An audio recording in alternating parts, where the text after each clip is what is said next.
लीला दिखाई है, लेकिन नारद के ऊपर कोई असर ही नहीं पड़ा। निराश होकर के कामदेव वहां से लौट गए। सारी बात बताई है जाके इंद्र को, माफ करना हमरे से नारद को तपस्या से नहीं दिखा पाया। और नारद की जब आंख खुली तो बड़ा अभिमान हो गया। अभिमान क्या हो गया? अभिमान ये हो गया मेरे समान दुनिया में कोई महात्मा है नहीं। मैंने तो कामदेव को जीत लिया, मैं तो बाल ब्रह्मचारी हूँ। हो गया अभिमान। और इसी अभिमान को लेकर नारद कैलाश पर्वत पर पहुंच गए, भोले बाबा के नजदीक। भगवान शंकर ने जैसे ही देखा तो बिठा दिया, और नारद बड़े दिन में आए। कहा रहे अभी तो नारद कहते प्रभु आपको नहीं मालूम?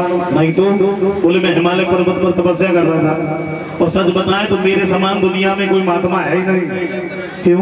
क्योंकि मैंने कामदेव को जीत लिया, मैं बाल ब्रह्मचारी हूँ।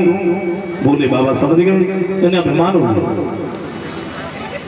एक बात की देखो नारद, तुमने जब बात हमसे कही सो कही, लेकिन कहूँ ब्रह्मा जी से जाके मत गई। अच्छा नारद थोड़ी बहुत देर और बैठते, फिर बिल्कुल नहीं बैठे। तत्काली बीड़ा उठाया, ब्रह्मा जी के नजदीक पहुंच गए। और पहले बात ब्रह्मा जी ने समझाई, बोले हमसे कहा सो कहा, लेकिन कहीं विष्णु से जाके नहीं कहना। नारद बोले क्यों नहीं कहेंगे? मैंने कोई चोरी की है, कोई कत्ल किया है? मैंने कामदेव को जीता है, मेरे समान दुनिया में कोई महात्मा है नहीं, मैं बाल ब्रह्मचारी हूँ।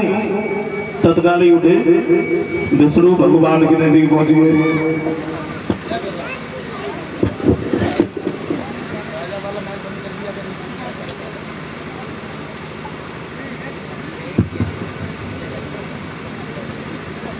भगवान के नजदीक जब पहुंचे हैं, और जैसे ही भगवान ने देखा तो चेहरा की तरफ देखते ही समझ गए ना बेमान हो गए। फिर भी बैठने के लिए कह दिया, नारद बैठो। कहाँ रहे अभी तो? नारद बोले प्रभु आपको भी नहीं मालूम?